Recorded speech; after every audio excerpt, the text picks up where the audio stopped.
have Eugene here, and he has some opening remarks.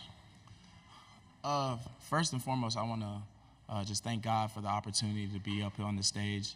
My story has been so unique. It's been a roller coaster to this point. I've been through hills and valleys, but I'm so grateful to God that He has kept me steadfast, and I'm here on stage. And I'm so grateful to Coach Freeze and his staff for selecting me to be a player, to be up on the stage. So I wanted to start out by giving God the glory, but so we can get into questioning. Okay, we'd like to start. We'll start on the fourth row on the left side.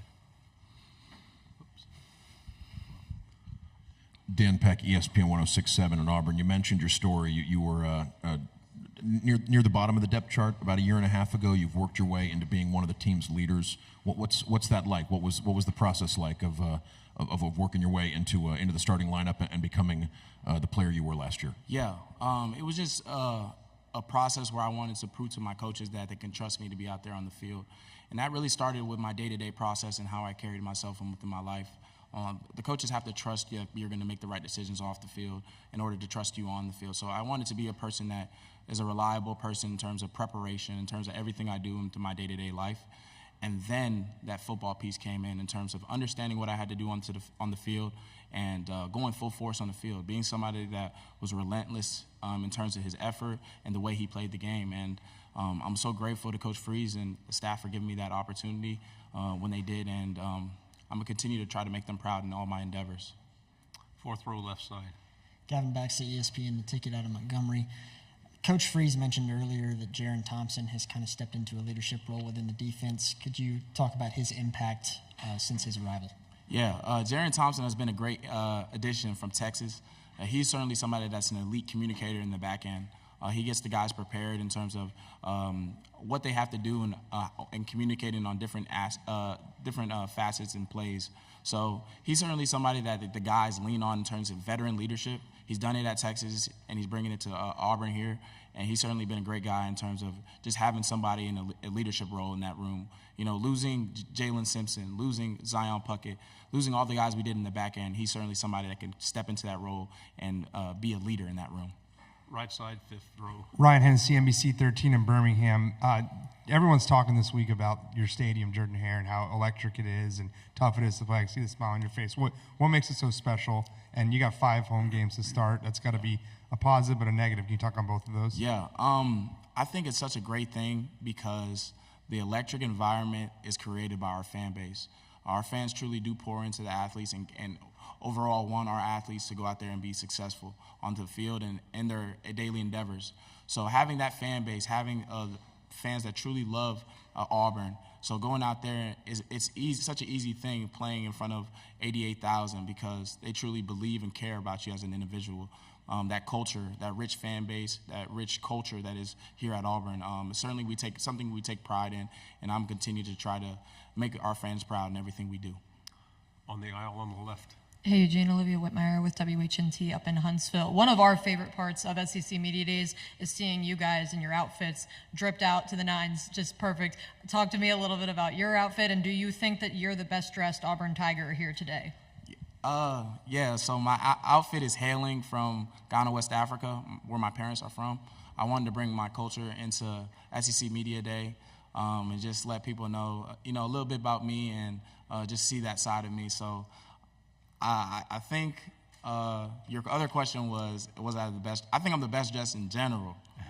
You got to have that confidence being up here, but it's certainly a great thing to see different guys wearing different outfits and bring it all together for SEC Media Day. Right side on the aisle. Chris Hummer, 24/7 Sports. I'm just curious, 4-star recruit coming out of high school, play a lot before you transfer to North Carolina, come into Auburn with expectations, and then you have a hard conversation with the coach about moving to the practice squad. I was wondering, at that point in your career, what was going through your mind? Yeah, it was so many things, and that's why I kind of wanted to start out by thanking God. There were so many things that were going through my mind. As a player, my confidence was shot. Just not being able to get onto the field and going to have a conversation with my coach at the time about me playing on scout team.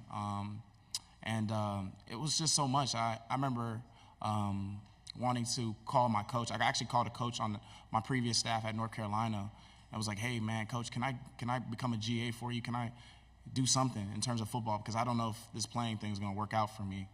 But I'm just so grateful to Coach Freeze and his staff for coming in and giving me confidence, and they don't know that they changed my life truly and giving me that chance. So I'm forever indebted to them, and I'm continuing to try to make them so proud in everything that I do. Left side, front row. Corey LeBounty with WNSP 105.5 in Mobile, Alabama. Eugene, you lead the team in tackles 1 year ago. You kind of have and fit the same mold as someone from Mobile in Auburn, Deshaun Davis. Have you talked to him, and does he give you any motivation in playing the position that you do? Yeah, Deshaun Davis is someone that's one of my mentors. Certainly somebody that is elite player at linebacker, and certainly somebody I emulate and want to be like. You know, Deshaun did it at the biggest stage, and he's actually on our wall in our linebacker room. It's 4 individuals that are like our greatest linebackers, that him, Takeo Spikes, and we have 2 other individuals on there. So it's certainly somebody that I lean on in terms of getting feedback, getting knowledge in terms of the game on what I need to do to be an elite linebacker at Auburn. And I'm so grateful to have him in my corner, and as well as Takeo, somebody that I lean on in terms of leadership and teaching me how to lead this team in the right direction. Right side, third row. Sorry, follow up on what I asked earlier. Yeah. You mentioned Coach Freeze and the staff instilled confidence in you. Yeah.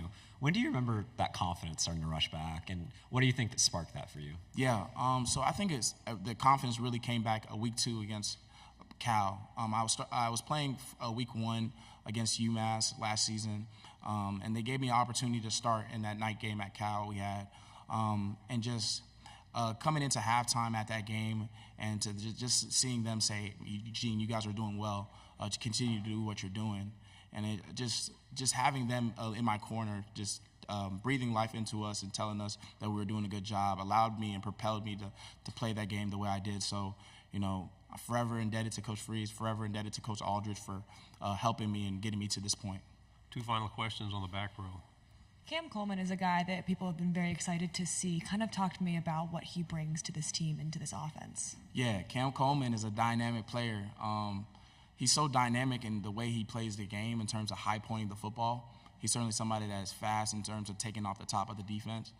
But the biggest thing I want to emphasize about Cam Coleman, he's somebody that is a freshman that really cares about this game and really wants to be one of the best to ever play this game at this university.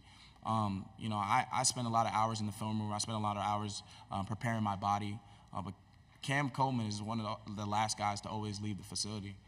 You don't really see that from a young guy, so I'm so excited to see him progress. You know, I know a lot of fans are excited to see what he does out there. I know he's going to make us proud in everything he does this season. Final question on the end. What can you say about Let's Work and the way that's sort of taken hold as a rallying cry, you know, not just with you and your teammates, but Let's work! But around the whole program? Sorry, I had to get that in. Yeah. To be honest, I think it really has allowed the guys have rallied around that saying. You know, that's kind of how I've been my whole life. Energetic, outgoing, souped up, you know, energy type guy. So I just implemented that, and I brought that to the team last year. And, you know, I'm just going to continue to try to embody it. You know, I always say being an undersized linebacker, people try to put stipulations on you or try to put narratives on you. But, you know, I feel like the Let's Work saying is like just embodies everything I believe in. You know, just relentless effort. Yeah, if you believe I'm undersized, that's fine. But I'm going to show you with the way I work, the way I play the game of football, and the way my passion and the love I have for this sport. Eugene, great job. Thank you. Let's work!